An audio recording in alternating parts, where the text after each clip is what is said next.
आकाश में गूंजती है गर्जना, वायु स्थिर हो जाती है। पर्वतों के बीच एक बालक खेलते खेलते बादलों को फाड़ देता है। वह कोई साधारण बालक नहीं, वह वायुपुत्र हनुमान है, जिसकी सांसों में वज्र की गूंज थी और जिसकी हंसी से दिशाएं नाच उठती थी। लेकिन एक दिन ऐसा आया जब मृत्यु के देवता यमराज स्वयं उनके सामने प्रकट हुए। और वहीं हुआ एक ऐसा दिव्य संवाद जिसने ब्रह्मांड को झकझोर दिया, जहां मृत्यु को चुनौती दी गई और मृत्यु स्वयं मौन हो गई। पवनदेव के आंगन में उस दिन सूर्य की किरणें नाच रही थी। अंजना माता बाल हनुमान को झूले में झुला रही थी और छोटा बालक हंसते हुए बादलों को पकड़ने की कोशिश कर रहा था। कभी वह पर्वत की चोटी पर पहुंच जाता, कभी फूलों की घाटी में उतर आता। उसके खेल में सृष्टि का संतुलन तक डगमगा उठता था। देवताओं को आश्चर्य था, यह बालक तो किसी साधारण वानर का पुत्र नहीं, यह तो स्वयं ब्रह्मांड की ऊर्जा है। वायुदेव मुस्कुराते, यह मेरा प्राण है, मेरी सांस है। जब यह हंसता है तो हवाएं मधुर हो जाती हैं, लेकिन शक्ति जब नियंत्रण से बाहर हो जाए तो उसे संयम सिखाया जाता है। एक दिन बाल हनुमान खेलते खेलते तपस्या में लीन ऋषियों के ऊपर छलांग लगा बैठे। उन्होंने ध्यान भंग कर दिया। क्रोधित ऋषियों ने कहा, हे बालक, तेरी शक्ति तेरे ही अहंकार में डूब जाएगी। तू अपने बल को भूल जाएगा जब तक कोई तुझे याद न दिलाए। शाप सुनकर वायुदेव व्यथित हुए, लेकिन दिव्य आकाश से आवाज आई, यह शाप नहीं, वरदान है, क्योंकि यह शक्ति तभी जागेगी जब इसका उपयोग धर्म की रक्षा के लिए होगा। वर्षों बीते, बाल हनुमान अब युवावस्था की ओर बढ़ रहे थे। उनकी शक्ति और तेज बढ़ता जा रहा था। एक दिन उन्होंने देखा, वन में एक विचित्र छाया मंडरा रही है। पक्षी मौन है, वायु भारी है, जल स्थिर है। और अचानक सामने प्रकट हुआ यमराज का कालरूप। काले वस्त्रों में त्रिशूल समान दंड लिए मृत्यु का देवता हनुमान के सामने खड़ा था। हनुमान ने पूछा, हे यमदेव, आप मेरे वन में क्यों पधारे हैं? किस प्राण को लेने आए हैं? यमराज बोले, समय के प्रवाह में कोई भी अमर नहीं, यह सृष्टि नियम से चलती है और जहाँ नियम है वहाँ मृत्यु भी है। हनुमान हंसे, तो क्या मृत्यु मुझे छू सकती है? मैं वायु का पुत्र हूँ। जहाँ मृत्यु जाती है वहाँ मैं पहले से हवा बनकर उपस्थित हूँ। यमराज ने गंभीर स्वर में कहा, हे वानर, तेरी हंसी में अहंकार झलकता है। क्या तू मृत्यु की सीमा को चुनौती देगा? हनुमान ने आंखें बंद की और कहा, मैं अहंकार नहीं, सत्य कहता हूँ। मृत्यु किसी देह को ले सकती है, पर जो प्राण है उसे नहीं।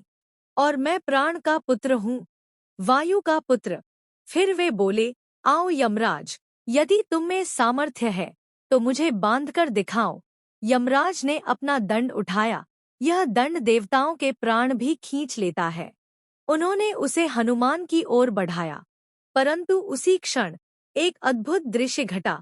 दंड जैसे ही हनुमान के पास पहुंचा, वायु दिशाओं में फैल गई और पूरा वन हिल उठा। हनुमान का रूप विराट हो गया। आकाश में बादल फटने लगे, वायु भयंकर गर्जना करने लगी, धरती कांप उठी। यमराज ने अनुभव किया, यह कोई साधारण प्राणी नहीं, यह स्वयं प्राण शक्ति का मूर्त रूप है। यमराज का दंड वापस लौट गया, लेकिन उनकी एकाग्रता टूट गई। वायुदेव ने क्रोध में संपूर्ण ब्रह्मांड से वायु हटा ली। पृथ्वी पर जीव तड़पने लगे। देवता, असुर, मनुष्य सब हांफने लगे। सृष्टि ठहर गई। देवताओं ने जाकर ब्रह्मा से प्रार्थना की, प्रभु, वायुदेव अपने पुत्र के अपमान से क्रोधित हैं, कृपा कर समाधान करें। ब्रह्मा, इंद्र, यम और शिव एक साथ वायुदेव के पास पहुँचे। वायु ने कहा, मेरा पुत्र निर्दोष था, वह नाश नहीं, जीवन का प्रतीक है। फिर भी मृत्यु ने उसे छूने की कोशिश की। तब शिव बोले, वायु, तेरे पुत्र में मेरा अंश है, वह केवल जीवित नहीं रहेगा, वह युगों तक अमर रहेगा। इंद्र ने कहा, उसे वज्र जैसी देह मिलेगी। ब्रह्मा ने कहा, उसे वरदान है, मृत्यु उसे कभी नहीं छू सकेगी। और यमराज ने सिर झुकाते हुए कहा, मैं उसकी अनुमति के बिना उसके किसी भक्त के पास भी नहीं जा सकूंगा। उसी क्षण आकाश से दिव्य ध्वनि गूंजी, हनुमान, तू केवल देह से नहीं, चेतना से जीवित रहेगा। तेरी उपस्थिति युगों युगों तक रहेगी। तू हर उस स्थान पर होगा जहां भक्ति और साहस का संगम होगा। हनुमान ने विनम्रता से प्रणाम किया और कहा, मैं अपने प्राणों का उपयोग केवल धर्म की रक्षा के लिए करूंगा। यमराज मुस्कुराए, हे वायुपुत्र, तूने मुझे पराजित नहीं किया, तूने मुझे समझाया।